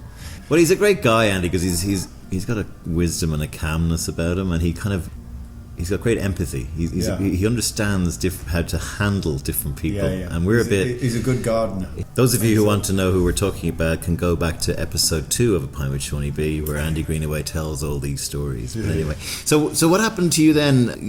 How long did you stay in Hong Kong for? 7 years. I think one of the greatest things that I took from Hong Kong was to be a minority. Yeah. To go from calling chinkies when I go to the Chinese chip shop, and come from a place that is very racist, but not intentionally, just the way it is. They're different, to sitting on a tram and people not sitting next to me because I was the white devil or the white ghost, the Guilo. It was the beginning of understanding that we're all the same but different. But there were a huge number of mainly English wankers out there who treated the Chinese fucking... But that's an expatriate lifestyle. Yeah. I come from the giving end of a servile environment. I come from the receiving end of a servile environment. My mum's parents were servants. Yes. My grandfather worked down the pit. Interesting. That mindset of, I'm a minority, this is what it must feel like to be black. Yeah. Did you go there as well? Oh yeah, of course, same. Without a doubt. Amazing. But I've now come to understand that it's never a novelty to be black. No. I didn't go through oppression. If this was day in, day out, and your parents weren't successful because they weren't accepted because of the colour of the skin. It's clear we're not trivialising. We're getting a very privileged insight into it. Yeah. But it's the expatriate motherfuckers that were on the giving end that created that problem for us, that made us unwanted or unwelcome. Yeah. And so I understand that. But I think that... And so did you go quite down into the underbelly of Hong Kong with... When I started that job, Andy Greenaway was he was really a great guide. He was that big brother, that father figure that helped me navigate through life. But then he left to go to Singapore, and I think at that point things started to go Pete Tong, Yeah. There was my first writer, I also have to give credit to a guy called Peter Bailey. And Peter Bailey, he was also struggling to find his place. Yeah. What Hong Kong did is it's a melting pot for wanderers and drifters that are searching for something. Yeah. And Peter Bailey used to see me kind of turning up for work or being hungover, and he'd actually say, "Why don't you come climbing? Why don't you come climbing with me?" And he got me out on the rock, and that actually transformed my life. It allowed me to reconnect with that team spirit, putting yourself out there and getting back in touch with nature, and that really kind of salvaged the spiral that I was inevitably gonna hit. I had to decide between drink and whether I was going to continue climbing, because it was dangerous. I'd turn up on the rock 6 o'clock on Saturday morning, I'd have sewing machine leg, and I'd have the drink hangover ditters. We'd climb through the summer, and through the winter we'd run a trail called the Macklehorse Trail, which is a 100-kilometre run. He was actually taking a team to run the Macklehorse. You have supporters to come and support you at the different stations, bring you dry socks, bring you some food, and just a friendly face. And 100 kilometres is pretty fucking long. Yeah. And I turned up with a backpack, some spare socks, after 5 pints of Guinness, when they were 10k into it. And I ended up running it the whole way with them. Did you really? Yeah. Jesus. I didn't get a medal or anything. No. Why did you? But I probably deserved because I was drunk. But it was that was an example of how extreme it was. +10, -10. Well, that's the peak the best version of me. Right. And then there's this other version, Yeah. which is advertising, cronyism, tapping into that expatriate world, which was the seduction to the dark side, if you will. Yeah. It's interesting that you throw advertising under the bus, which I totally agree with, by the way. Yeah. But just that fucking bullshit lifestyle that you loved and you hated and you knew was wrong, but you did it. I guess I felt like I was being pimped out, but I allowed it to happen. Yeah. And But the wankers out there, and feel free, of course, to do your usual hatchet jobs on this conversation. You know, they get on me, go, well, why did you go into it then, you fucker? You know, look at all the money it gave you. Look at you, and you're able to stand on your fucking horse now, going on advertising. Yeah, I am doing that, and I am very grateful for the money I got from advertising. But my point is this. Advertising could be so much better, and it could be have much more fucking integrity about it, and it could do more good for the world, and it could look after its people better. It's run by fucking wankers, and that's my point. Because most people in their heart who work in the industry and have done for the last 20 years, deep down in their heart, they know it is a fucking rancid thing that could be beautiful. Could be beautiful. I think. I mean, that's. I couldn't agree more. And someone said to me about my time in Hong Kong, and when they first met me early on, they said, "Yeah, you're a really nice guy." Well, I'm surprised because you're a fucking wanker. You know, like I didn't realise what, but now I'm getting to know you.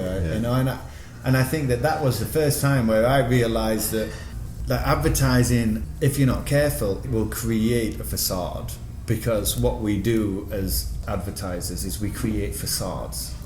All that I learned about applying an essence, a story to a brand, I started to do that. Right? It's like I've got a public face and a private face. Wow. And I think that Hong Kong was the first time where I started realising that I want to bring these closer together. But the problem was I didn't know who the fuck I was. Because I'd been pretending to be these things. So the next thing I needed to learn was, how do I get in touch with self and start projecting that back outwards, instead of keeping self inside and all the feelings and everything that goes with it, and just keep polishing this facade. What I learned in advertising, which is the essence of a story of a product, or how it's used, or what it's for, or the essence of the need of the consumer, and meeting that need, is the same story or the same way of like discovering the essence of a person. You create the person, understand the person, and tell that story. And if that story doesn't match the product, you don't introduce them. There's a Gladwell-esque book in that, I reckon, right? I think so. Yeah, get on to it. So when did you move to Singapore then? Is that right? So back to the original question, which is, did you get into the underbelly of Hong Kong? So yes, I definitely got into the underbelly of Hong Kong, and it was when Andy left, and I met a new group of friends, and I spent less time with Pete and less time on the rock, and I really discovered ecstasy and coke and partying and but the debauchery and insanity that came with it was just. If there's an area of my life where I have to bite my tongue, this is one of those times, because there are times and experiences that took place that I still haven't really gone buried deep enough to kind of uncover them. I think they're better off staying there. And I do say one day there's going to be a movie that's going to expose this from my point of view. Wow. And I think that one of the low points. One morning I woke up with a tattoo, and I remember my girlfriend at the time punching me in the face and saying, "You told me you were going to wait for me to have a tattoo." And I got to work and my writer had the same tattoo, and I'm like, where did we get this from? And it was like Ricky and Pinky's opposite the Flying Pig in Wan Chai. Mad. And I had a video camera. It was like the trickle of one big Christmas party, and I had the video camera and I stuck it into one of the girly bars, and the curtain punched me. And I remember like laying on my back, like what just happened. And the bouncer came out, and I ran in, put my video camera down, and says, "Look after this," and I ran back out and started getting into it with these bouncers. That's one of those moments where I just think about the trouble that you can get yourself into and how things can go really wrong. Really I'm the quickly. same. I mean, I think one of the things that was amazing to me was how easily a night kind of can go from just normal to mental, like in a taxi ride. If you don't know how to say no and you enjoy the adrenaline of the ride, like there are people in my life that I love dearly. I'll always be there for them if they, but I think there was a time during my party days where I used to be terrified of bumping into him. Yeah. But when I bumped into him, it was awesome. Yeah. It was the idea of knowing where it's going to go. That moment before you decide to have that pint or have that line or whatever it is, and it's just the knowledge, the wisdom that you have. That's like, this is not necessarily a good idea, but it's always seems to be a good idea shortly after. And then so why did you go to Singapore? So I went to Singapore. Andy Greenaway offered me a job. Were you pretty much spiraling out of control by the end in Hong Kong, or were you still holding it together? Yeah, it was nuts. Right. It was nuts. It was really nuts, to the point of turning up for work after spending like the day in the Guillain-Barre, right, and then turn up at work and continuing work, and that was kind of somewhat acceptable. Nobody really frowned on it. It's amazing the resilience that you have at that age. I didn't really know it was wrong. What actually happened, it's just the darkness. After a hangover, like I used to call it, it's like the 1 day, 2 day hangover. The second day is just the gnarliest. The first day you feel like shit. The second day is the chemicals in your brain are starting to reconstitute themselves. And that lack of DHA or whatever it is that kind of gives you that good spirit that I didn't have. They were the days that were the suicidal days. When every day becomes that feeling, then you need a drink or you need a line. That's the path to addiction. In my Did you ever get suicidal? I think there are moments in my everyday where I have moments that are just, like they're very dark flashes. Really? I'm not a happy person. Trying to talk as candidly as I can, I think, for the benefit of anybody that's listening, really. Just because I think that it's okay I agree, to have feelings of elation, and it's okay to have feelings of, I just don't want to fucking be here. I don't want to have to go through this. And every day I have those feelings, and to a point where I just want to break down. Then I go to those places of what Mum must have gone through, what Dad must have gone through. My dad told me a story of when he was in hospital. I remember one time he wheeled himself to the stairwell, and he says, I remember looking down and I wish I could fucking get myself up so I could throw myself over that fucking banister, and he couldn't do it, I don't think he would have ever have gone through it. And I think that the time that I'm most at risk is when I've self-medicated. So in some way my brain function is, the chemicals in my brain aren't working the way they're supposed to. So whenever anybody's at risk from those thoughts, it's okay to have those thoughts. It's not okay to act on those thoughts in a way that continues them or feeds them.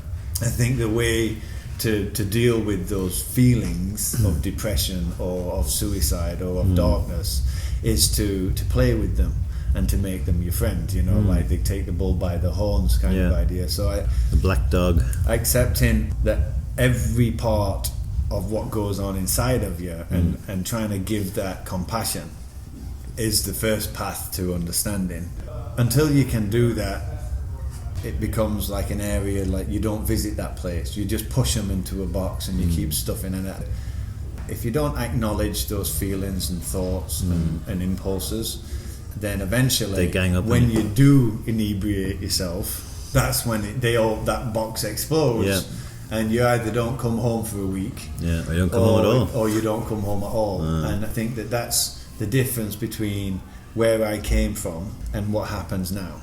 I come from a place where it's like, well, if there's a problem with drinking, then that stops drinking, don't that? As opposed to it's you know, very like blunt. asking for help. Yeah. You know, And- like yeah, the and- idea of gonna rehab. Or That's anything. why Ireland is, I've got such an alcohol problem, because it's just, I'll get over it, Yeah, But yeah. that kind of approach, I mean, I did work on depression, creatively, and that is one of the things you're told just is the worst thing to say to someone who's depressed. You'll be all right, and that's a very Irish thing. It's a very, you're fine, sure.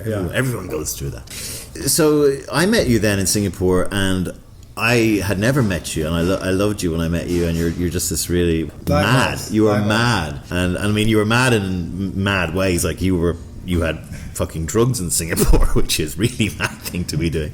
I'm not sure whether you shouldn't be saying that, but when you walk into a room, it was just, here's Craig. You were interested in people. You were interested in people's stories. It wasn't all about you. Like, so even some of the stuff you've done in the last 10 years, in my view, where you're much more considered in how you deal with people, I think, than you were back then. But you still had that. I mean, you want to know people's stories, where you were still looking for something. You were going, what's your deal? And I think that goes back to, I'm a chameleon. Yeah. Here's a new set of clothes. Yeah. Help me understand those clothes so I can try them on. It's interesting to have you say that to me, because a lot of that, my memories of those times, I always thought I was an obnoxious, egotistical prick, and I always thought that was the facade that I needed to put out there. Of course. But it's lovely to hear that, because it's like there's a lot. I did black out a lot. Yeah. I can't have regrets, because I've lived my life through experiences, and I haven't tried to repeat experiences. I've repeated drugs, but I've tried to use those drugs to take me to different experiences. Some of them awesome, unimaginable, and some of them so sad or dark or horrible, terrifying, that I can only come out of them, that walk of shame, walking home, of like, phew, I got away with it. Dodged a bullet there.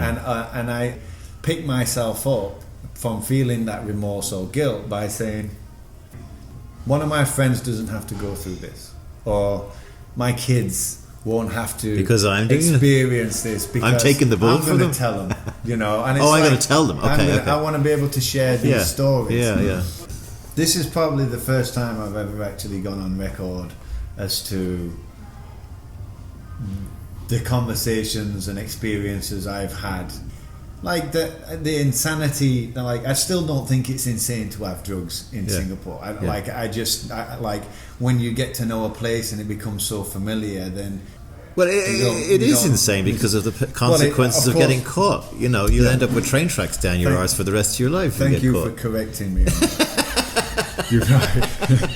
It certainly is insane, but it's certain. I guess what I'm trying to say is it just felt normal, and I think that's part of the problem that I've always had with authority, is like it's more of my protest against being governed. But the scary story behind this is you, and you remember this. Craig you just missed this. There was a swoop on basically, the gang. You know? There was a party, and there were about 50 people at a party, and I was supposed to be at the party, and 25 of those people actually ended up doing time. And the reason I wasn't at that party was because I was so hungover from the night before. I had a fight with my girlfriend, and I remember going to see a friend and smoking some crack, and kind of walking home about 7 o'clock in the morning, like staggering into the house, and I just couldn't bring myself to go to this party that night. Wow. The next day, a buddy of mine called and said, "Have you seen the newspaper?" I'm like, "No." And he's like, "Get a newspaper, read the newspaper." Went out, got a newspaper, and it was the story of this big bust. One of those moments where I think that when these things happen in life, there's a reason that I wasn't ready. I didn't need to learn that lesson, right? Or there's a reason I've been spared that lesson. Yeah, maybe. But either way, I try and take it as I've got to try and do. You're implying everyone at the party was ready. Do something. No, I think we all have. I think it's fucking lessons. fluke that you weren't there. But I mean, there were big hitters taking it. I want to go. I want to get sort of the. I want to get to now. You moved to America. Why did you move to America?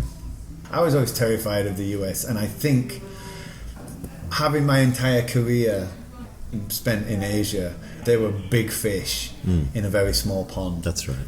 I had that same feeling that I had of being in England, you know, and like I had to get away from this or see what was beyond, especially in the advertising business. Yeah. You know, like, and you've never worked in London either. Neither had I. I came for the same reason. I say you got to prove yourself in one of those two to say that you were actually any good at advertising. Yeah. I sat down to write 3 letters to 3 agencies. The first letter was to Wyden Kennedy. Set up a meeting to meet Dan Wyden. You know, he has his own story, and I think he's done amazing things. And so, to go to a place where I wanted to be close to this man, I wanted to be able to learn better ways. But the way I landed in Wyden, in Portland, you seemed happy then. I mean, I was so proud. I was so proud of myself. And the sad thing was that the casting wasn't right for me and a partner at the time. In hindsight, I still have to make amends with a few people. Right. I need somebody to have me back. Yeah. I can't be feeling insecure. I have to feel like I'm grounded, and I have to feel in a good place. And so I went from having my dream job, giving probably like a 60% of what I knew was inside. And even to this day now, I think if I was to take a full-time job, that I would be proudest to take a job back at Wyden Kennedy in Portland. And I have to say, I think I agree with you about someone having your back, or at least being able to trust your co-workers and colleagues. And that's actually not just a Wyden or that guy thing. That's a kind of a corporate culture thing. You're encouraged to be in competition with your colleague at your level, because they somehow think, that they can like rats in a cage, and one will emerge victorious. And it's kind of horrible. It's what we got when we talked about earlier about the ad business. Talk to me then about how the wheels fell off. So after, I think I was at 18 months, I was in Portland, and things weren't working out. And I accept responsibility. At the end of the day, we can only blame ourselves. It's very easy to point fingers. I didn't have the chops. From there on, I had this 3 months of transition where I kind of wound it down with Wyden. So we moved to New York, got married, and started a new job at BBH. That's right. So, and that was going really well. But again, I not finding my feet is less about my inefficiencies as a human being, but more about the transition between East and West. I came from a way of doing advertising and winning awards to a place that did it differently. It was more constrained, more grown up, more process oriented, and duller. And duller, certainly. So I have a good story around this, and this is the time when people like Andy, who Craig introduced me to back in Singapore, and we were partners, but we were worried about you because I came over from Asia for a trip to New York, and we went. You were having trouble with your ex-wife, and you said, I need you to talk to her. And I said, I don't really know her. And you said, no, come on over. Help me. Yeah, come over. It's Sunday. Come on over. And I went over to Brooklyn from my hotel in Midtown, whatever. And we were in some little wooden bar near your house, and it was Sunday afternoon, Brooklyn and we were drinking there, and we were drinking bottles of beer. And you were telling me what was going on, and you're in a bad way. And for every one bottle I was having, you were having 2. And I was like, okay, I haven't seen this fucking speed drinking before. And then we went back, and you said, right, talk to Sean. And then you went downstairs, and I was like, I only met your wife for the first time then. And it was like, really, I was like, fuck, this is awkward. And then we went out to a party down the road, and it was like, fuck, we're going out. And it was like, it was full on. It was it was Sunday. I had to get up for work the next day. I was wrecked. But yeah, so I'm assuming this was par for the course. You were partying just as hard in an environment and in a situation that doesn't really like or allow that. Everybody I knew at some point was partying hard, going hard in some way, shape or form. It's just that I was always that last person. Was like, everybody go home. So I go from being the life and soul of the party to where's everybody gone? And I'm on my own. And now I'm like, fuck, I'm terrified of being on my own. Yeah. So I do more drugs, or Yeah. I drink more, or Yeah. I go find another party. Why were you For me, terrified to be on your own? I never had the chance to get acquainted with myself. Right. I think part of running at life so fast, life ultimately slows you down. Yeah. And like being a partier, the process of life, Yeah. getting married, meeting someone, going through the machinations of settling down and planting roots and preparing for children. If you don't really kind of adjust to that process, eventually you find yourself in isolation, and you have to make a decision. Do I keep this life going, or do I come to a point where I just say, okay, what do I want to do from here? And it's like that come to Jesus, or like Was there a conversation? And I think at BBH, it actually came to a head at the BBH 25-year anniversary in Miami. That being just a great party, but I remember somebody handed me 3 Vicodin for the weekend, and I just unknowingly just kind of popped them, which is kind of like the habit, and I just turned into this crazy person. And unfortunately, the entire office global kind of community of BBH were present, and some of them noticed and some of them didn't, but I think there were certain instances that raised eyebrows. And then when we got back to New York, I was taken into a room, and an amazing lady who was the HR lady at the time said to me, Craig, we know you like to party, and we're not critical of the work that you do here, because we think you're an awesome member of the team and we love the work, we really appreciate it, but you spend so much time at the office. But the way you party, there's a point where in the office and in this environment, you need to know that we can't protect you. There's a point where we just can't protect you, but we want to help you. And this was that point where I was like, facade came up, that Northern English language is like, what, because I'm drinking? What, like I'm the only one? It's like, look at, and I started thinking, all Making these excuses. people that I'm surrounded by that are like crazy as I am, but for whatever reason, I was crazy. That party got back to me, it's like that went around the town. And I saw, and it's like, that's hard, it still kind of makes me cringe, and it's like, it makes me tearful, like kind of talking about it, but I think this is part of it. I've got to be able to share these stories openly, and at that point in that room, I had to make this decision. Well, obviously I am being given a warning. This is the time where I need to decide, where do I go from here? Do I want to continue my career? Do I want to advance on this path? Or do I just want to take a dog leg and just get back on it?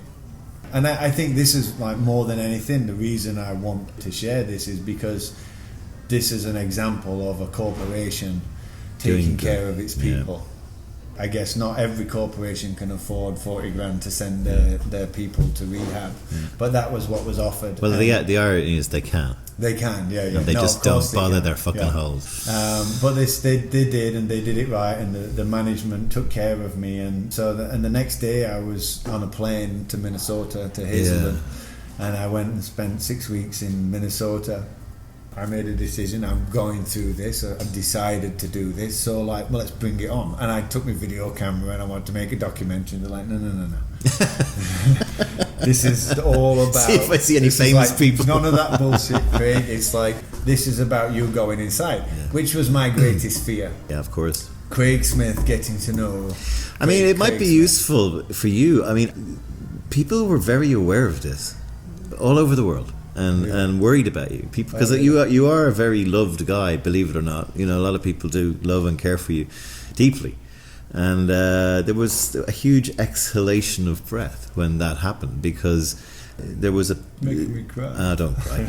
There was an implicit part of your friends, myself included, when we think about you, that something bad's going to happen. Yeah. Something really bad's going to happen. And what I mean by that is, without being putting too fine a point, and death is going to happen. And there was an exhalation of breath when that happened, and I think you. I knew that is people talk about needing to have a line in the sand, and I think that was it. And I think you charged at it the way you charge at things, and it was good that you did it that way. That's when you stand up and say, I'm an alcoholic. It took me a week to say that. Did it really? And it took me another week to say I'm an alcoholic and a drug addict. Wow. And it took me maybe like October 17, 2007 was when it began. To today, I am an addict. I'm just an addict.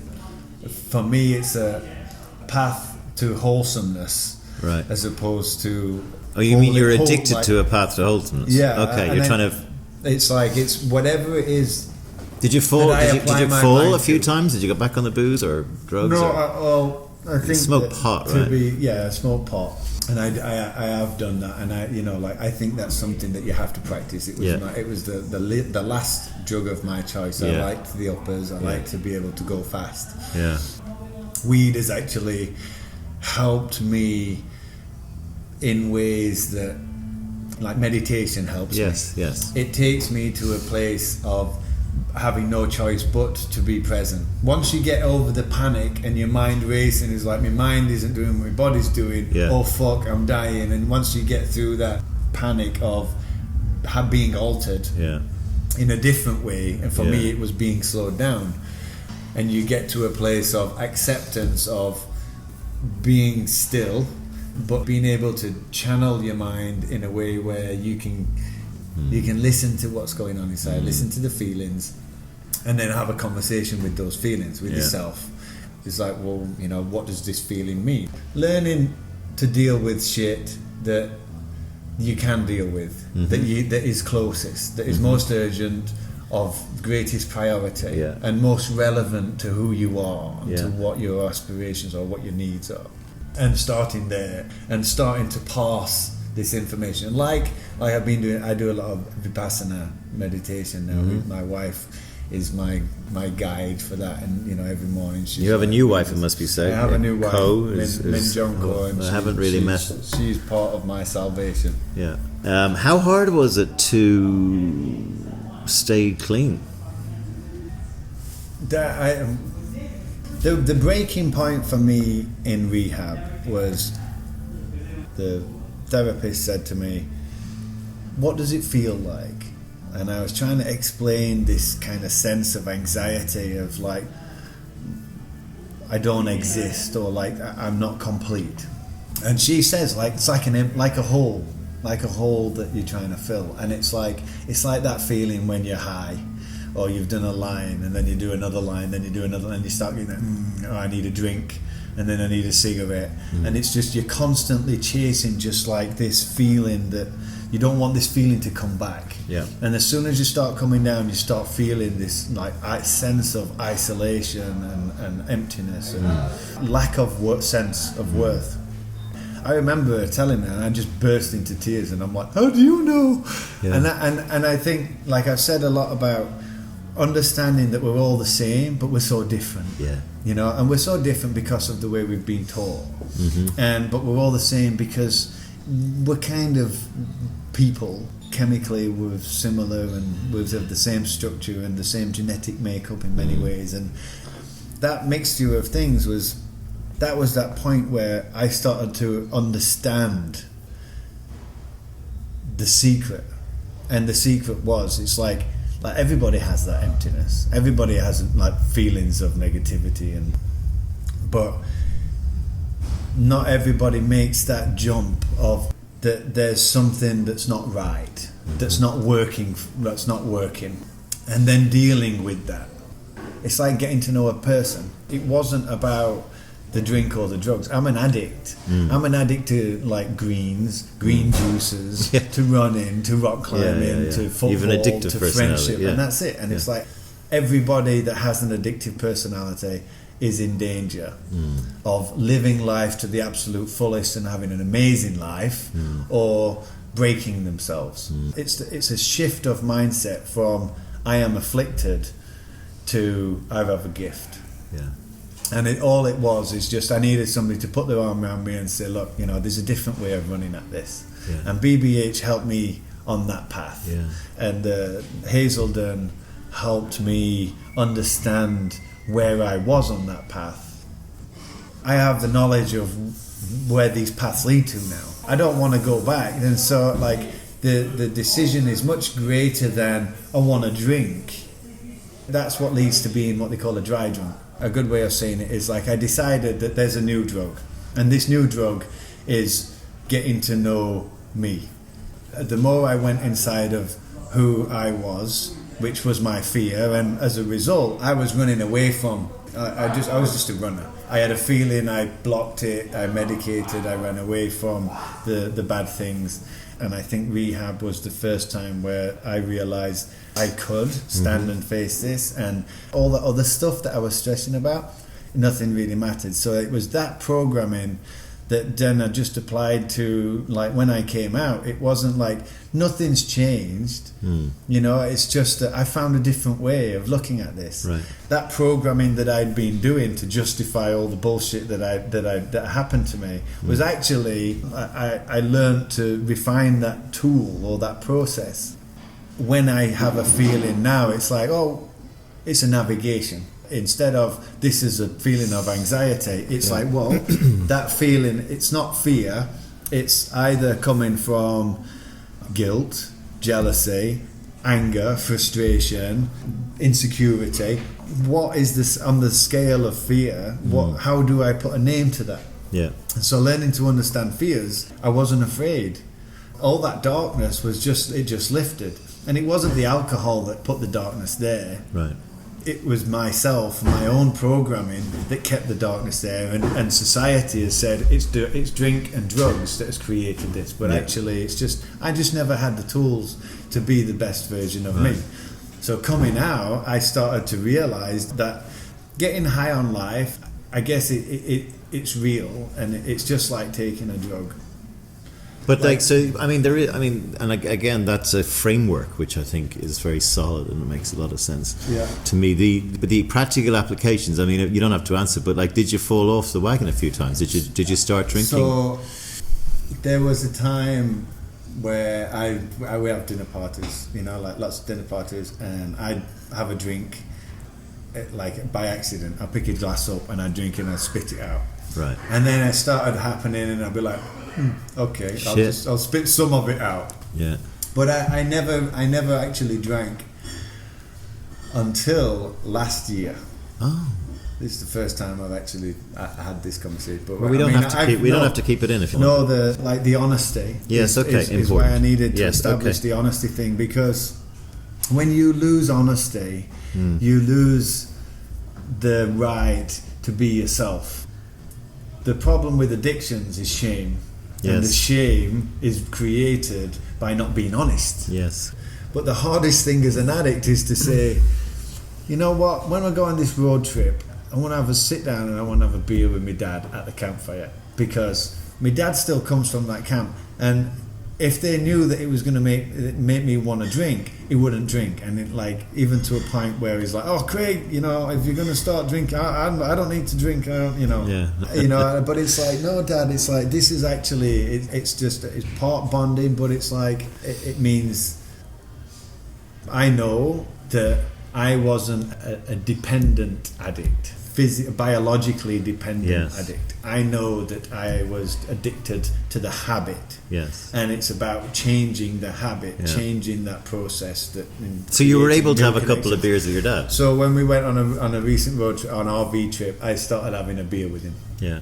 I still like that buzz. Like, I'll have one, and then it's like, you know, I'll just nick a couple and I'll enjoy that buzz, and that'll set me up for the day.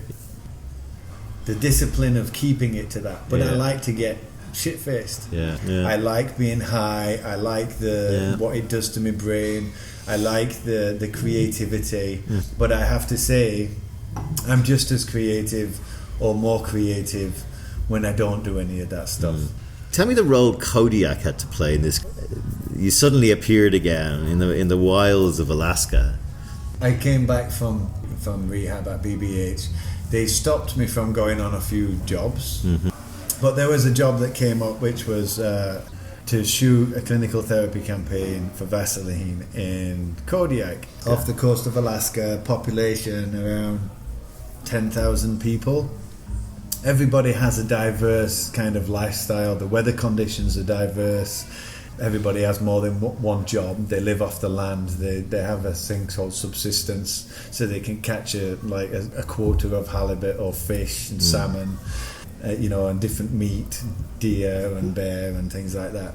At that time, there's probably 20 hours of daylight, and so I turn up in my waders with all my fishing gear in the car, having spent 2 or 3 hours fishing already. Turned up at the shoot. We went to a different person's house, interviewed them, made a mini documentary about them, their life, from the point of view of how it affected their skin. And then I would take off and go fishing again. And I think it was just this realization of this is what humanity is, the highest point of humanity, coexisting, taking care of the land because the land feeds you, and understanding where your food comes from and what goes into that food because you have to catch it. And also the sense of community, taking care of people. I think anybody that is in any kind of recovery, they'll say community is your saviour. Like I always say to my people that I talk to on a daily, weekly basis, that when they fall off the wagon and I know they're not answering the call, one message I always leave them is, it's not as bad as your mind is telling you it is. Yeah, I agree. Go totally. to bed. Yeah. Wake up in the morning. Start again. It's okay. Somebody told me a great thing, which is the chasm of the past. Right. Yeah. There's one step into the future, and there's a chasm of the past. Oh, that's cool. It's a cool one, isn't it? Yeah. So you also mentioned before we pressed record that this is somehow elementally back to Sheffield and north of England. So I think I come from a family, mum's side, of poachers and hunters and fishermen, and Grandad was a massive nature buff, running and playing in the streams and making Tarzan swings and shooting sparrows with an air gun, and like living with nature and seeing nature and having that as being a barometer against life. And part of what we're doing, like with Smith & Co., the company I've set up with my wife, one of the projects that we have is human nature. And in that it's about creating juxtapositions between humanity and nature and how fucked up that process is. Give a plug for where people can see your work on smithandco.com. Smithandco.com, okay. Yeah, smithandco.com. So tell us what it is. Broken down into 3 components: be, say, and do. So what we are and who we are is be. So be yourself. And share it. Be honest about it. And then say is the blog part, where we say and we share all the things that we're doing and the process. And do is the part where that's like the gallery where we show all our art. So Smith & Co. Smith is from Sheffield, England, from the west. And Co is from Seoul, Korea, from the east. So there's a little bit of yin and yang there. And so really just trying to find a familiar place where we can fit. Things like what we're doing today, Sean, is just collaborations with people you love, who are just trying to find a different path and who care about people and want to make a difference. By sharing our discoveries, that people will start to reciprocate that and doors will start to open.